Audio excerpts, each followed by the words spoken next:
지난주 오늘 본문을 사실 이미 살펴보았습니다. 오늘 본문의 기록 이유를 바울이 뭐라고 얘기합니까? 내가 비록 감옥에 있지만 이 고난은 고난이 아니다, 오히려 너희들에게는 영광이다 라고 했습니다. 이유가 있었죠. 은혜가 있었기 때문이다. 그 은혜는 두 가지로 나타났습니다. 첫 번째 뭐였어요? 지난주에 키워드 두 글자, 그리스도의, 안 알려주는 거죠, 비밀이라. 비밀이었어요. 비밀. 그래서 내용이 뭐냐, 내게 그 비밀을 알게 하셨으니 그게 내게 은혜다, 이거였고요. 그 하나님의 경륜을 깨달은 게 은혜다. 오늘 두 번째 키워드는 바로 그리스도의 일꾼입니다. 일꾼. 그 비밀을 알게 됐는데 그걸 이제 전하는 자가 된, 일꾼 된 게 내게 은혜다라는 거죠. 7절 같이 읽어보겠습니다. 시작. 이 복음을 위하여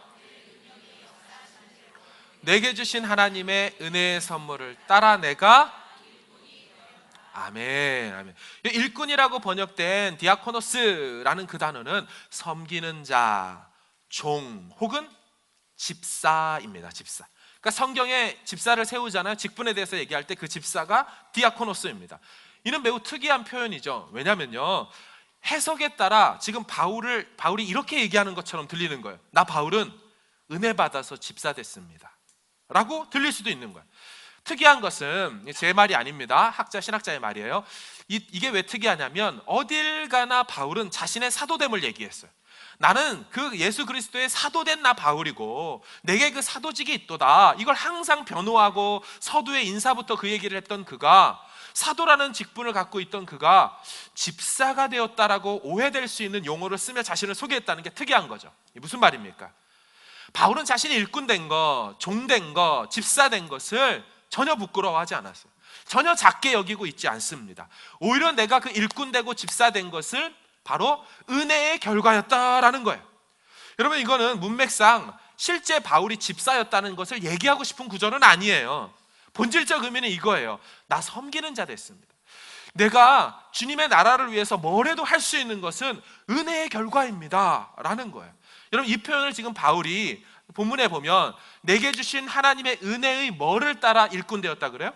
은혜의 선물. 선물이라는 단어를 혹시 기억하십니까? 에베소서 2장에 이미 바울이 이런 말을 했어요. 뭐라고 했습니까? 자기 자신의 구원이 바로 하나님의 선물이라고 했어요. 너희가 그 은혜에 의하여 믿음으로 말미암아 구원을 받았으니 이것이 너희에게서 난 것이 아니요 하나님의 은혜다. 하나님의 은혜로 됐다. 하나님의 은혜로 된 것이니 이것이 너의 선물이다. 여러분, 지금 바울이 구원받은 것도 선물이라고 말하고 자기가 집사된 것, 일꾼된 것도 선물로 받은 결과라는 거예요. 여러분, 우리의 일꾼됨과 우리의 직분론과 이게 좀 어울립니까? 바울은 구원받은 것도 선물이고 집사 직분 받은 것도 동일한 무게로 선물과 은혜의 결과라고 말하고 있다라는 거예요. 한 해를 좀 돌아보면서 여러분 어떻게 생각하십니까? 내게 한 해 동안 2018년 한 해를 돌아봤더니 은혜가 있었어요. 정말 나 은혜 받았거든요. 근데 그건 내가 직분받아 목장의 목자로서 한 해 동안 섬긴 것, 그래서 그 자리에서 직분을 받아 목자로서 비밀을 나누고 전할 수 있었던 게 은혜였습니다. 또한 내게 한 해 동안 은혜가 있었는데 교사로서 그 직분 받아 일꾼 되어 비밀을 전하는 자로, 아이들에게 나누는 자로 쓰임 받은 게 동일한 구원과 같은 은혜였습니다. 내게 은혜가 있었는데 그건 내 만나는 관계 속에서, 가정에서, 직장 속에서 받았던 은혜의 말씀들을 같이 나눌 수 있는 그 섬기는 일을 할 수 있어서 난 그게 올 한 해 돌아보니까 그게 참 감사한 은혜였습니다. 여러분, 이와 같이 여러분 와닿으십니까? 바울은요, 그 비밀한 경륜들을 깨달은 것도 은혜였지만, 은혜의 결과이지만 그걸 전하면서 지금 섬기다가 감옥 들어간 것도 난 똑같이 동일한 은혜다라고 얘기한다라는 거예요. 여러분, 한국교회의 현실이 뭐냐면요, 금요심야 때도 제가 말씀드렸어요. 연말에 목회자들이 두려운 게 있는데 걸려오는 전화입니다. 이유는 연말에 걸려오는 전화는 10이면 9이 다 목사님 죄송해요, 저 내년도 목자를 못할 것 같아요. 부서 교육자에게 전화 오는 전화는 목사님 죄송해요, 전도사님 죄송해요, 저 교사 내년에는 못할 것 같아요. 저 성가대 못해요. 빼주세요. 그래서 봉사자 발표가 나는 일주일 전에 목회자들이 잠수 타는 거 아세요? 없다 그래, 없다 그래, 없다 그래. 정말로요. 정말. 전화가 딱 오면 전화기 들고 막 옆 사람들 목사님 전화 왔어. 홍길동 집사님 전화 왔어. 어떡하지 하다가 안 받아요. 그럼 내 선 번호로 와요. 자기 자리 번호로. 끊고 바로 오니까. 그럼 이분한테 받으라고 그러고 자기 신방 갔다고. 그래서 일주일간 자연스럽게 전화를 꺼놓거나 잠수를 탑니다. 청년 사역은 어땠을까요? 청년 사역도 연말이 되면 연락이 옵니다. 목사님 저 내년에 목자 못해요. 목사님 저 사역팀 못해요. 미디어팀 못해요. 예배팀 못해요. 선교팀 못해요. 묻죠. 찾아와서도 얘기하고 왜 못해요? 그랬더니 목사님 제가 아시다시피 나이도 많고 결혼도 해야 되고. 묻죠. 그 남자친구 있냐고. 아직 없는데. 있지도 않은데 미래를 내다보는 거죠.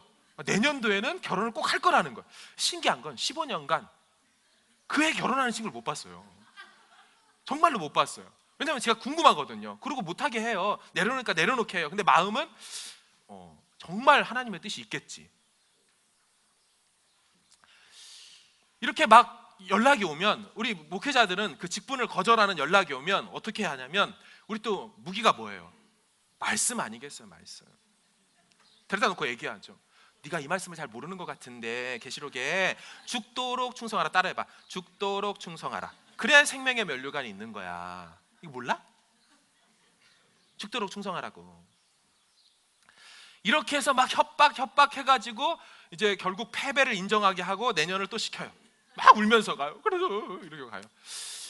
안타까운 현실이죠. 더 안타까운 현실은 죽도록 충성하라가 그 뜻이 아닌데 그걸 갖고 쓰는 게 또 안타까운 거예요.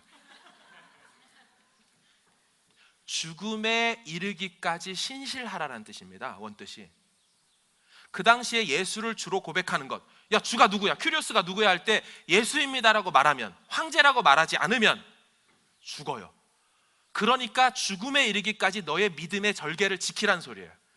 네가 다른 거 다 내려놔도 신앙의 절개와 그 고백은 지켜라라고 해서 죽음에 이르기까지 신실하라예요. 번역을 할 때 죽도록 충성하라 하니까 이것보다 교사를 강요하기 좋은 게 없죠. 그렇죠? 그게 또 슬픈 거예요. 여러분, 우리는 직분과 섬기는 자의 자리에 대한 인식의 전환이 필요해요. 구원을 싫어하는 사람 없고 구원의 선물을 마다하는 사람이 없는데 똑같은 선물이라는 단어를 가지고 바울이 성경에서 직분에 대해서 말하고 섬기는 자에 대해서 말하는데 오늘날 교회에서 직분받아 섬기는 것을 너무너무 싫어해요. 묻고 싶어요. 구원도 그렇게 여기시냐고. 하나님이 섬기라고 너를 통해서 내 몸을 건강하게 하겠다고 하는데 그렇게 힘들어해요. 내년에는 이거 안 지고 싶어 하죠. 부담감이 있는 거 사실이에요. 근데 똑같아요. 구원을 두렵고 떨림으로 이루어가는 것도 두려운 건 사실이에요. 힘든 건 사실이에요. 그런데 이상하게 구원은 공짜로 받는 것 같고 가만히 입에 열그만 있으면 넣어주는 것 같은데 직분은 아닌 것처럼 여겨지니 안타까운 거죠. 구원도 오해했고 직분도 오해했어요. 바울이 말하고 성경이 말하는 직분론을 우리 다시 들어야 돼요. 여러분, 바울이 그 대사도 바울이 자신을 집사로 소개하듯이 집사처럼 여겨지는 것처럼 보이게 그렇게 말을 하듯이 했던 이유가 뭘까요? 바울은 자기 자신에 대한 인식이 달랐던 사람입니다. 같이 본문 보겠습니다. 8절입니다. 시작.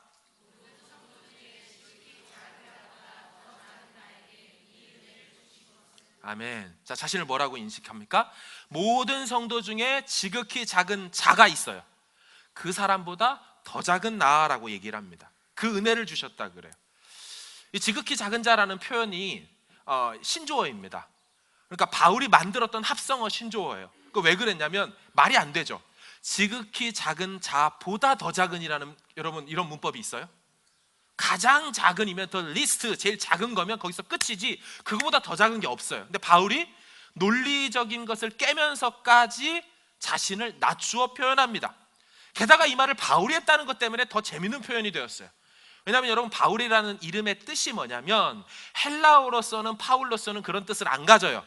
근데 로마의 공식 언어인 라틴어로서는 파루스라고 해요. 그 파루스의 라틴어의 로마 언어의 뜻은 little이란 뜻이에요. 스몰이라는 뜻이에요.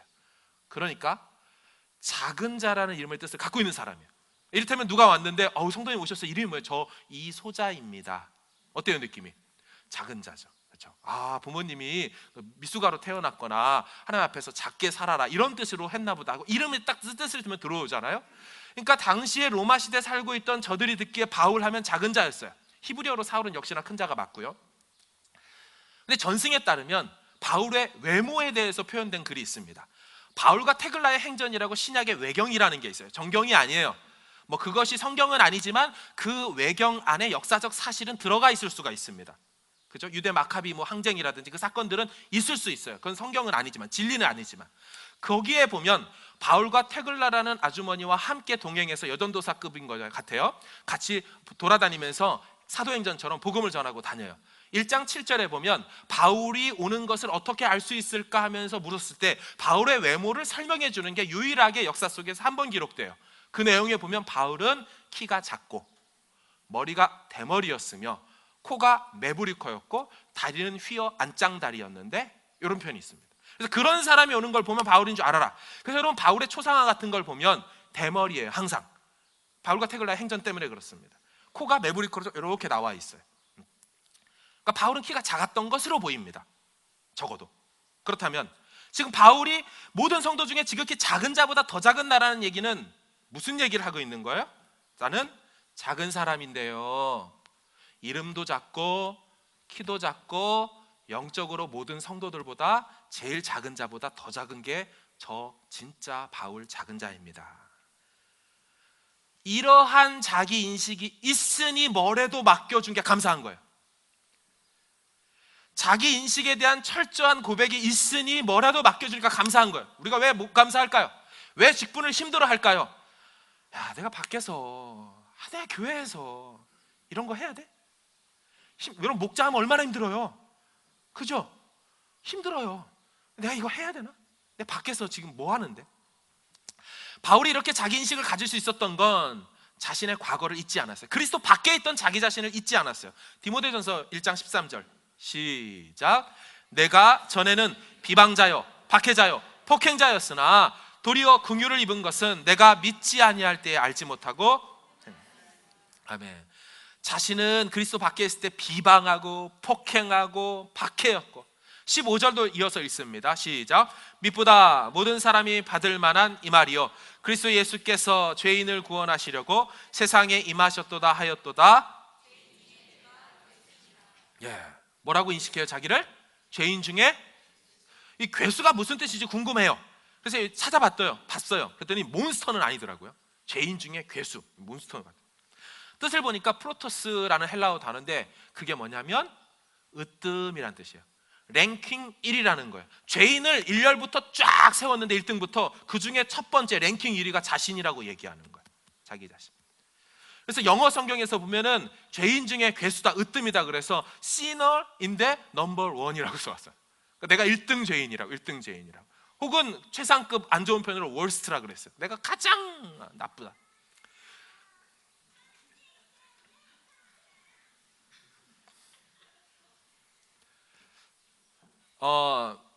코리안 리빙 바이블이라는 KLB라는 성경에 보면 재밌게 표현을 했죠. 내가 죄인 중에 으뜸이다를 하고 싶어서 나는 죄인 중에 두목이다 라고 번역을 했어요. 두목이라고. 와닿죠. 이 패거리 중에 대빵 나와. 딱 그럼 바울이 딱 손들고 나가는 거예요. 제가 대빵입니다. 제가 대빵 보스입니다.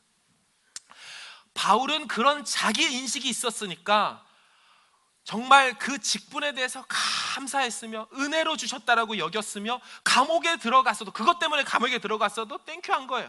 그게 영광이라고 얘기하는 거예요. 그래서 바울은요, 자신이 일꾼 되고 집사 된 걸 늘 자부심처럼 얘기하고 다녔습니다. 로마서 말씀 같이 보겠습니다. 15장 16절 시작. 이방인을 위하여 그리스도 예수의 일꾼이 되어 하나님의 복음의 제사장 직분을 하게 하사 이방인을 제물로 드리는 것이 성령 안에서 거룩하게 되어 받으실 만하게 하려 하심이라. 아멘. 뭐라 그래요? 로마 교회에다 편지 보내면서도 나는 그리스도 예수의 집사입니다, 일꾼입니다, 종입니다. 라고 표현했어요. 자, 고린도전서에서도 뭐라고 얘기하는지 읽습니다. 시작. 사람이 마땅히 우리를 그리스도의 일꾼이요 하나님의 비밀을 맡은 자로 여길지어다. 아멘. 바울은 나의 나된 것은 하나님의 은혜인데요, 비밀을 알게 된 것도 은혜고 이 비밀 전하는 일주시고 일꾼 되고 집사 된 것도 나는 은혜입니다 했어요. 그럼 이 바울이 어떤 사역을 한다라고 말하냐면요, 8절 보겠습니다. 시작. 모든 성도 중에 지극히 작은 자보다 이 은혜를 주신 것은 측량할 수 없는 그리스도의 풍성함을 이방인에게 전하게 하시고. 아멘. 자, 일꾼 바울, 집사 바울이 뭐라 그래요? 측량할 수 없는 그리스도의 풍성함을 전하는 일을 하게 된대요. 수식어가 있죠. 그리스도의 풍성함 앞에 뭐라고 돼 있어요? 측량할 수 없다. 우리는 이미 에베소서 2장에 보면 비교불가, 저항불가 이런 말씀, 그 설교 제목을 들으셨을 거예요. 뭐라고 했냐면 2장에 보면 그 은혜의 지극히 풍성함. 그래서 저기 번역본에 보면 뭐라고 돼 있어요? 그것이 측량할 수 없는 은혜요, 또한 비교할 수 없는 은혜다. 근데 그 개념을 그대로 갖고 와서 오늘 본문에 뭐라고 얘기를 하냐면 발음도 어려워. 아넥시크니아스토스라는 단어로 측량할 수 없다. 이게 되게 특이한 단어고 잘 안 씁니다. 그러다 보니까 신약이 2번밖에 안 써요. 해석하기가 어렵죠.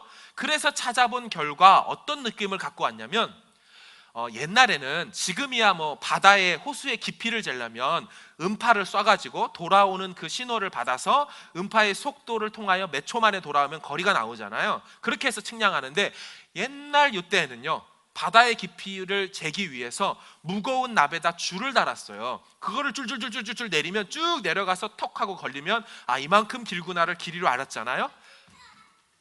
그렇게 아는 것입니다. 그런데 이 단어가 어떤 뜻이냐면 수심 측정 도구가 아무리 내려가도 바닥에 닿을 수 없을 만큼 심이 깊을 때 사용했던 느낌의 단어를 가지고 와서 이것을 설명하는 거예요. 따라서 지금 바울이 뭐 하고 싶은 거냐면 그리스도의 풍성함이 얼마나 대단하고 깊고 큰지 이걸 어떻게 재볼 요량이 없습니다 라는 그 느낌으로 말하는 거죠. 이 단어가 한 번 더 쓰인 로마서 11장 말씀 같이 한번 볼까요? 어떤 느낌으로 쓰는지. 시작. 깊도다 하나님의 지혜와 지식의 풍성함이요 그의 판단은 헤아리지 못할 것이며 그의 길은, 그렇죠, 깊도다 해놓고 그의 길을 뭐래요? 찾지 못한다, 찾아낼 수 없도다, 밝혀질 수 없도다가 바로 아넥시크니아스토스라는 뜻입니다. 그러니까 이것을 다양한 역본으로 뭐라고 또 하는지 한번 볼까요? 헤아릴 수 없도다. 그러니까 바울이 비밀을 깨달아서 전하고는 싶은데 이게 얼마나 풍성하냐면 헤아릴 수 없고 추적할 수 없고 깊이를 잴 수 없고 닿을 줄 모르고 셀 수 없고, 역본마다 너무너무 다양하게 하는 거예요. 제일 마음에 드는 번역은 굿뉴스 바이블, 무한하다, 가장 적당하죠. 하나님 그리스도의 그 풍성함은 캐내어 알 수 있는 그 양이 무한합니다. 그게 감사한 거예요. 바울은 그 어마어마한 그 그리스도의 그 부요함을, 비밀을 얘기할 수 있고 전할 수 있는 게 감사한 거예요. 제가 이거를 묵상하다가 제 자신을 좀 돌아봤어요. 이러한 풍성함을 전하는 것, 그게 은혜라고 하고 그게 직분이라고 할 때 목회자라는 게 바로 그런 거 아닌가? 라는 생각이 들었다는 거예요. 이 목사라는 존재가 직임이 말씀 사역자로서 이 하나님의 말씀을 캐내어서 그 무한한 보고를 캐내어서 전하는 거예요. 근데 여러분, 이거 하다가 바울이 감옥 갔잖아요.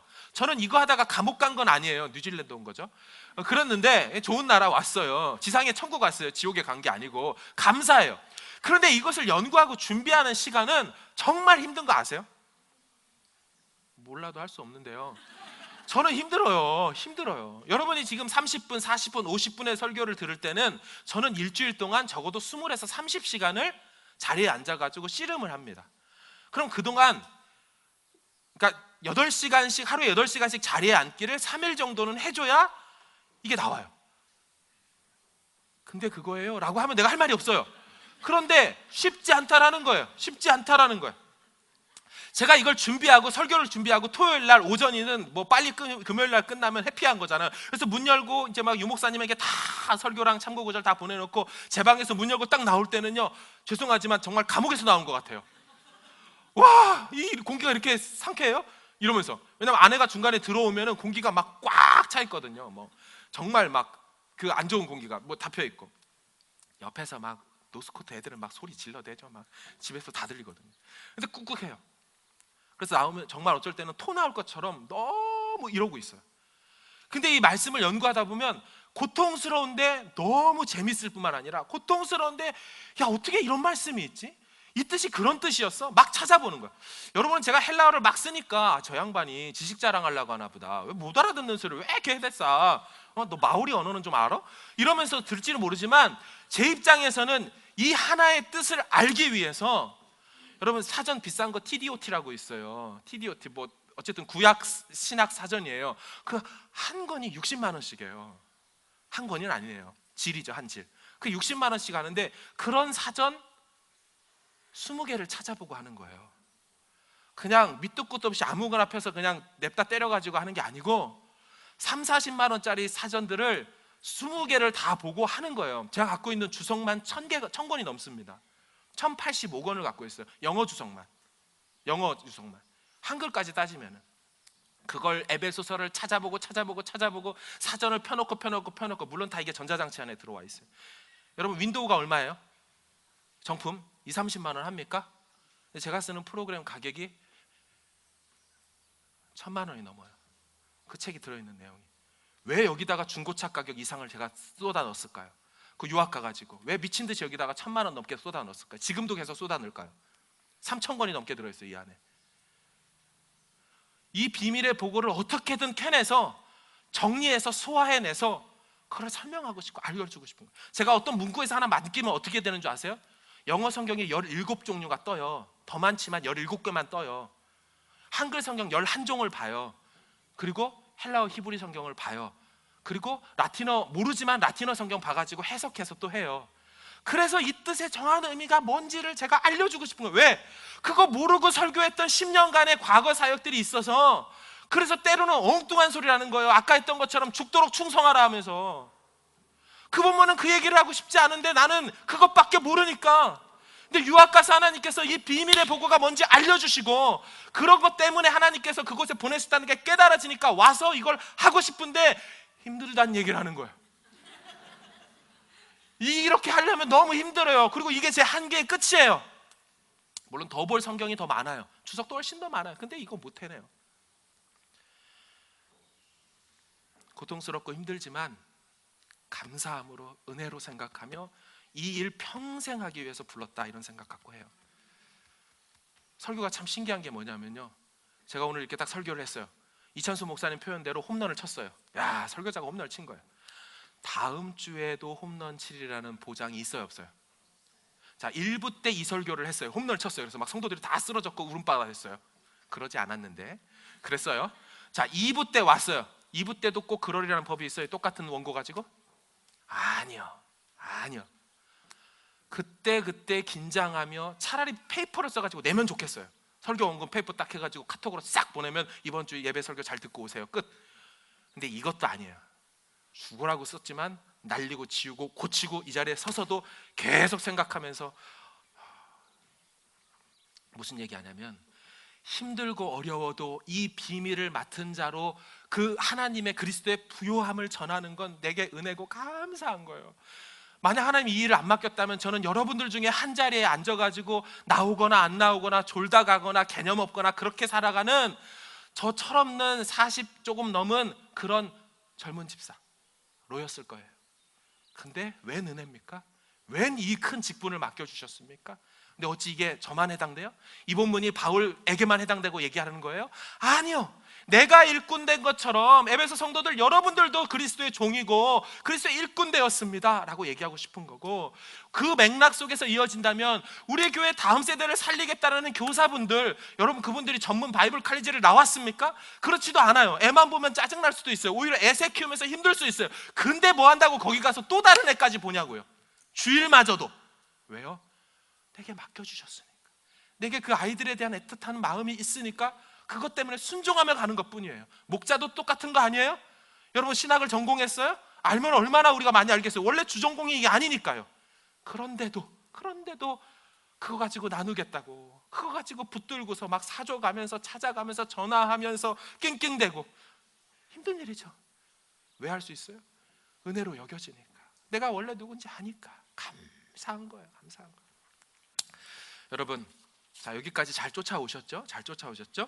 1부 때는 요 앞부분 더 있었는데 제가 지금 날렸어요. 그냥 바로 넘어갑니다. 자, 여기까지 잘 쫓아오셨으면 내용은 이런 거예요. 바울은 은혜 받았어요. 그 내용은 비밀도 알고 그 비밀을 전하는 거였어요. 근데 저 바울 완전 작거든요. 이 작디 작은 나에게, 이방인에게 이 그리스도의 풍성한 부요함, 나는 작은데 부요함은 끝도 없고 잴 수 없대요.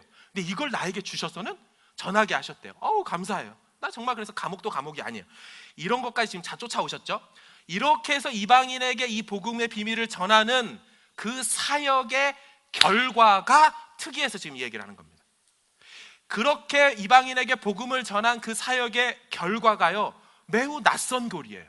저도 말씀을 연구하면서 이거 너 되게 낯설다 이런 느낌을 받아요. 그게 뭐냐면 10절입니다. 같이 한번 읽어볼게요. 10절 시작.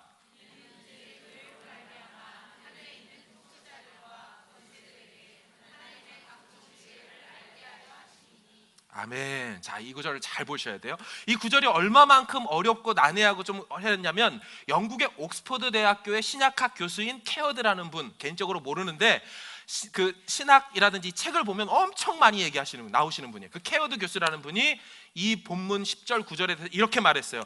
에베소서 해석의 성패의 판가름은 이 구절에 달려있다. 쉽지 않다는 얘기겠죠?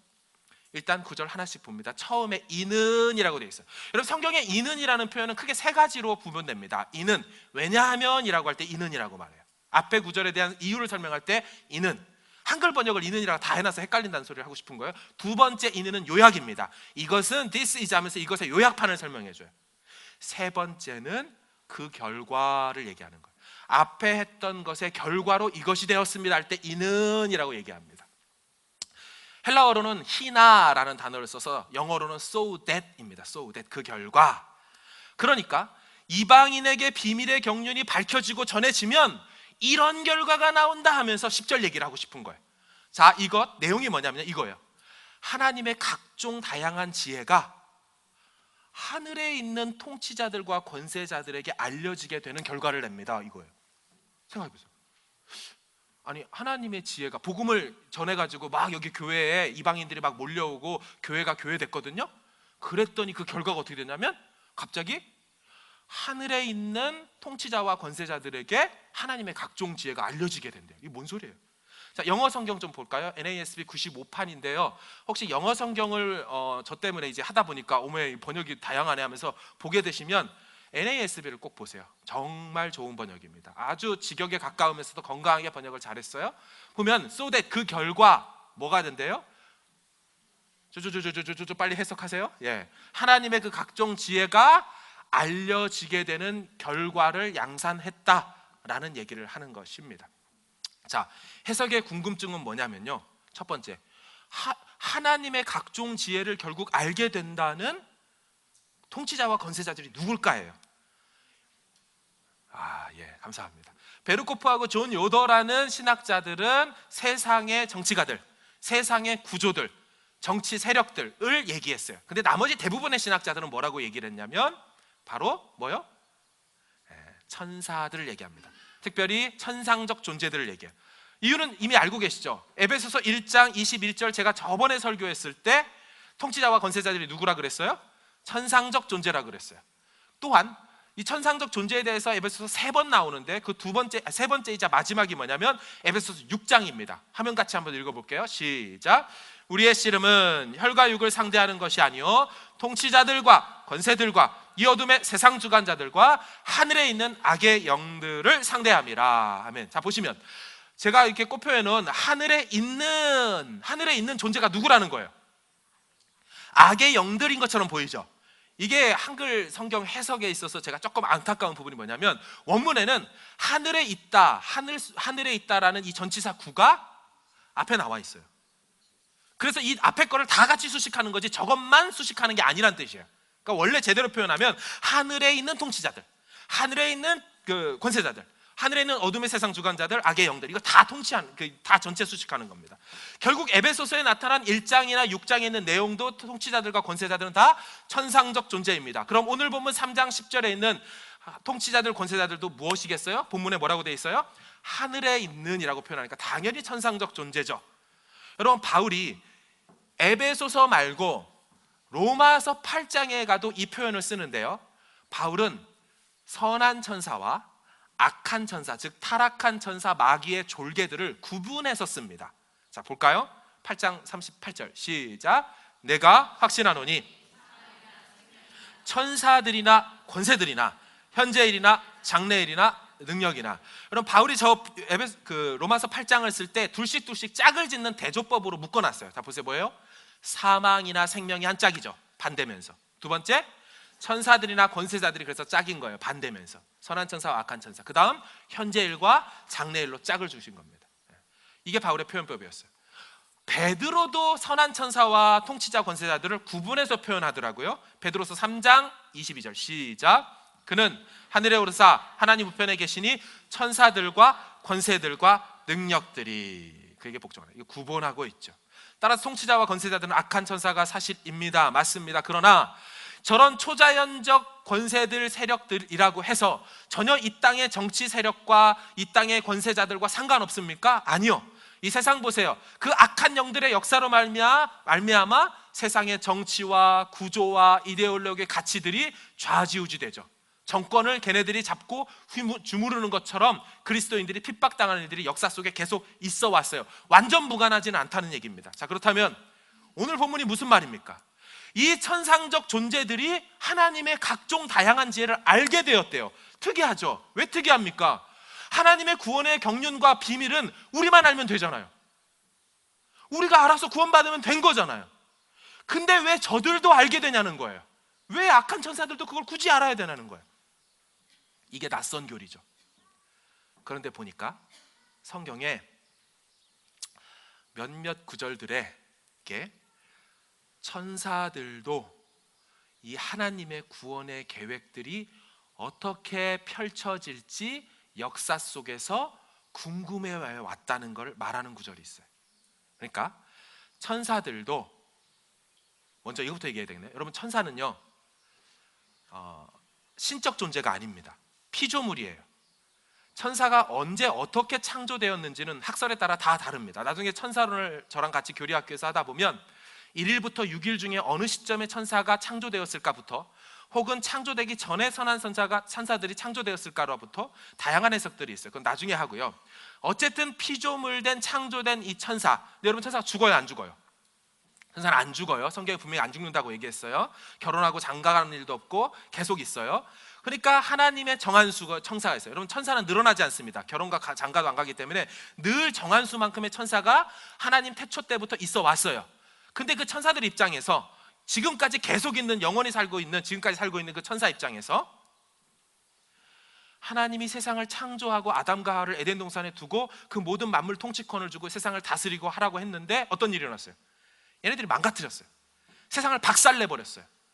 죄로 완전히 다 부패시켰어요. 선한 천사 입장에서, 하나님 편에 있던 입장에서, 어라? 세상이 다 망가졌네? 이거 어떻게 되는 거지? 근데 하나님이 창세기 3장 15절에 원시복음으로만 계시해 주시고 여자의 후손이 누군지를 안 알려주셨어요. 그게 계시의 점진성으로 시간을 거쳐 역사 속에서 곧 그리스도임을 나중에 숱한 시간이 지나서 알게 됐어요. 따라서 이 과정 속에 있는 천사 입장에선 궁금한 거예요. 알고 싶은 거예요. 이 구원의, 온 인류를 다시금 회복시키는 이 구원의 일들이 어떻게 다시 일어날까 궁금했어요. 베드로 전서 1장 10에서 12절 같이 봅니다. 시작. 이 구원에 대하여는 은혜를 예언하던 선지자들이 연구하고 부지런히 살펴서 자기 속에 계신 그리스도의 영이 그 받으실 고난과 후에 받으실 영광을 미리 증언하여 누구를 또는 어떠한 때를 지시하는지 상고하니라. 이 섬긴 바가 자기를 위한 것이 아니요 너희를 위한 것임이 계시로 알게 되었으니 이것은 하늘로부터 보내신 성령을 힘입어 복음 전하는 자들로 이제 너희에게 알린 것이요. 아멘. 자, 보세요. 천사들도 살펴보고 싶다라고 하는 이 파라쿱토라는 살펴보다는 얘기는요, 그렇구나 이게 아니고요, 알기를 열망하다, 배우기를 갈망하다는 뜻이에요. 연구하다는 뜻에 가깝습니다. 그러니까 천사들도 알고 싶었다는 거예요. 근데 그럼 알고 싶은 게 뭐예요? 제가 노란색으로 해놨죠. 그 위에는 이것은입니다. 이것을 알고 싶었어요. 그 위는 이것이 어떻게 알려졌대요? 계시로 알게 된 이거예요. 또 위로 올라가면 맨 위에 있는 구원이에요. 선지자들도 구약 성경을 통해서 연구하면서 도대체 메시아가 어디서 태어나지? 이 구절에 보니까 베들레헴이라고 돼 있네. 그 메시아는 어떻게 했죠? 다윗의 자손이라고 돼 있네. 이러면서 구약을 연구하면서 알고 싶어 했어요. 근데 그들만이 아니었어요. 누구도 알고 싶어 했어요? 천상적 존재들도 하나님의 그 구원의 회복의 역사를, 어떻게 이 망가진 세상을 다시 회복시킬지 하나님의 마스터 플랜을 몰랐다는 얘기예요. 예, 맞아요. 하나님만 전지성이라는 고유한 비공유적 속성을 갖고 계시지 천사들조차도 모든 것을 다 아는 것은 아닙니다. 천사들도 한계성을 갖고 있어요. 그래서 그거를 기다려 왔다가 어떤 일이 일어난 거예요? 예수님이 오시고 십자가 사건을 이루고 부활승천하자 드디어 이 메시아 예수를 보내서 결국 모든 인류를 그리스도 안에 통일시키시고 만물도 통일시키셔서 신인류인 그리스도인을 만들어 하나님 나라의 본체인 이 땅의 현현인 교회를 통하여 나중에 이 교회가 자라 하나님 나라를 이루게 할 것을 드디어 알게 된 것입니다. 그래서 천사들이 이걸 기다렸다는 거예요. 자, 그래서 디모데전서 3장 16절에 보면 예수 그리스도의 부활 사건을 사람들만 아는 것으로 끝나지 않고, 이 부활 사건은 승리의 사건이잖아요. 죽음을 이긴 거잖아요. 대단한 사건이죠. 이 뉴스를 천사들한테도 전하는 장면이 나옵니다. 같이 읽습니다. 그도다. 시작. 그렇지 않다 하느니 없도다. 그는 육신으로 나타난 바 되시고 영으로 의롭다 하심을 받으시고 천사들에게 보여지시고 만국에서 전파되시고 세상에서 믿음 받으시고 영광 가운데서 올려지셨느니라. 아멘. 그렇죠? 천사들에게 왜 당신이 부활했다는 걸 보여줬을까요?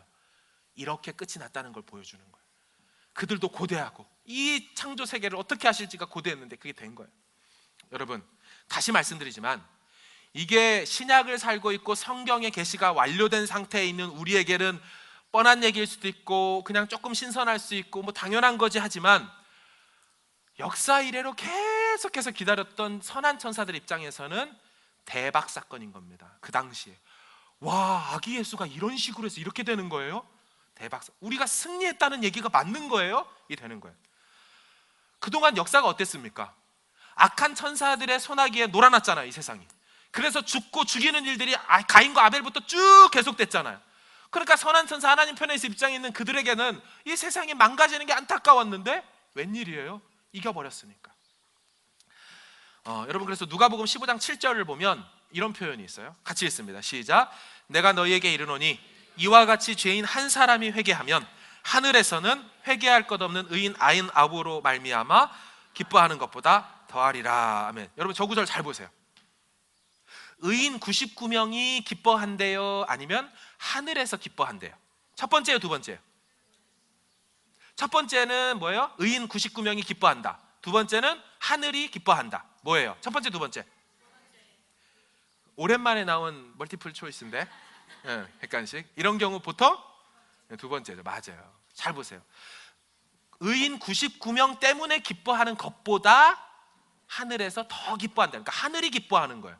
왜 기뻐하는 줄 아세요? 하늘은 누가 있을까요? 당연히 성부, 성자, 성령이 계시겠지만 누구도 있어요? 그렇죠. 선한 천사들도 있어요. 왜 기뻐해요? 파괴되었던 세상, 나뉘었던 인류가 그리스도 안에 통일되고 다시 하나 되고 원상복귀되고 재창조되는 일들이 교회로 올 때, 그 죄인들이 교회로 와서 지체가 되어지는 걸 볼 때 기쁨인 거예요. 그 나라가 완성돼 가니까 그 나라를 보는 거예요. 여러분, 악한 천사 입장에서는 어떨까요? 환장할 노릇이죠. 죄인 하나하나가 돌아오고 사단의 나라가 권세가 끊어지고 하나님의 나라가 든든하게 서가면서 통일 왕국을 이루어가니까 대박 사건인 거예요. 걔네들 입장에서 환장할 거죠. 그래서 죄인 하나가 돌아올 때 계시록 20장 같이 보겠습니다. 어떤 느낌을 받는지 그 악한 천사들이. 시작.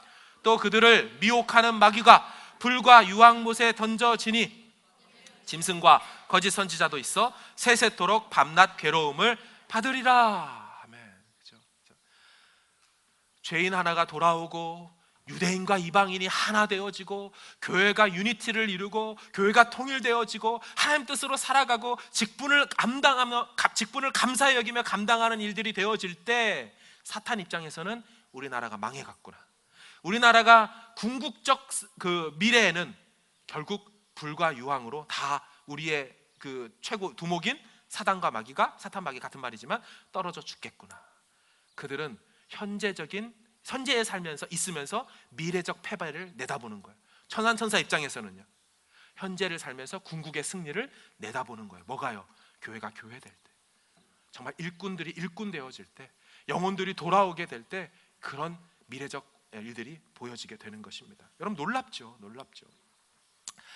근데 본문에서 이런 일들을 누굴 통해 이루신대요? 10절 보세요. 10절입니다. 이는 이제 누구로? 여러분, 교회로 말미암아 저 악한 무리들에게 미래적 승리를 선포하는 일들이 일어난다는 거예요. 교회가 교회됨에 따라 사탄과 그 졸개들은 야, 우리가 끝장났구나, 구원의 계획이 완성되는구나를 막 그들 입장에서 배드 뉴스로 듣겠죠. 우린 굿 뉴스로 듣지만 교회 역할이 이거예요. 직분론이 바로 이거예요. 우리가 할 일이 바로 이거예요. 여러분, 바울의 세계관은요, 당시 로마 시대에 살았고 로마적인 것만 봤지만 그의 이편에 있는 진정한 세계관은 천상을 보고 있었어요. 그의 세계관 속의 저편에서는 영적 세계를 보고 있었어요. 그래서 한 사람이 정말 노예 하나가 돌아오는 것처럼 보이고 천민 하나가 주께로 돌아오는 것처럼 보이고 그 안에서 하나 되겠다고 할 때 교회에서 막 실족하고 있는 일들이 일어날 때 그것을 절망적으로만 보지 않았다는 거예요. 그 한 사람이 돌아오는 건 사탄의 나라가 패배하는 증거고 그리스도의 나라가 승리할 것을 미리 현재적으로 보는 것이며, 그들이 하나 되지 못하지만 끝까지 그리스도의 사랑으로 사랑하려고 하나 되려고 하는 그 교회의 노력들이 바울 입장에서는 하나님 나라의 승리로 봤다는 거예요. 여러분, 싸웠던 두 사람이 그리스도 안에서 교회 안에서 화해하는 일들은 하나님 나라가 완성되는 것으로 바울이 봤다는 거예요. 이게 교회 안의 비밀인 겁니다. 미래적으로 완전한 통일과 신일을 완성시킬 그 나라 그 백성들이 여기서 지금 일어나는 것을 2018년도 마지막 예배 가운데 우리가 2019년도를 내다보는 이 시점에서 소망해야 될 줄로 믿습니다. 이게 교회예요. 말씀을 정리합니다. 여러분, 어떻게 2019년도를 기다리시고 어떻게 교회와 직분에 대해서 인식하고 계십니까? 저는 말씀을 준비하고 묵상하면서 제 스스로 이런 생각이 들었어요. 야, 내가 진짜 교회를 알고 목회하나? 내가 보는 교회의 성경이 보여주는 그 시각만큼, 시력만큼 내가 보고 있는 건 맞나? 나 왜 이렇게 교회를 모르지?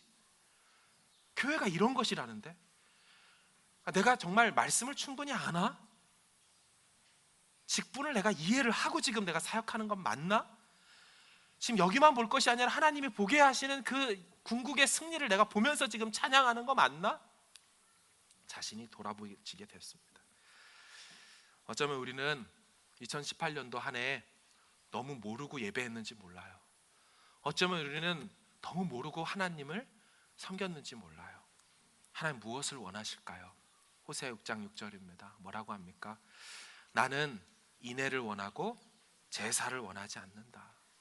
나는 번제보다 하나님 아는 것을 원한다. 하나님은 당신의 알려지기를 원하세요. 그래서 계시하신 거예요, 이 말씀으로. 고린도후서 10장, 그 당시에 이런 일이 있었나 봐요. 하나님을 알려고 하는 것을 싫어하고 심지어 대적해서 세상의 철학으로 이 교회의 메시지를, 복음의 메시지를 다 무너뜨리려고 했던 그런 시도가 있었나 봐요. 그래서 뭐라고 되어 있냐면 하나님 아는 것을 대적하고 높아진 것을 다 무너뜨려 버리고 모든 생각을 사로잡아서 이 모든 철학과 이따위 사상들을 그리스도 앞에 다 굴복시키는, 세상에 이게 지혜고 이게 의미 있고라고 말할 때 그거 아니다, 그리스도 앞에 다 무릎 꿇어라 라고 말하는 일들. 마지막 에베소 4장 13절 같이 한번 읽어볼게요. 시작. 우리가 다 하나님의 아들을 믿는 것과 아는 일에 하나가 되어 온전한 사람을 이루어 그리스도의 장성한 분량이 충만한 데까지 이르리니. 우리가 믿고 아는 일이 하나 되어 성숙한 사람이 되어 정말 그렇게 자라가는 2019년도가 되어지길 주의 이름으로 축원합니다.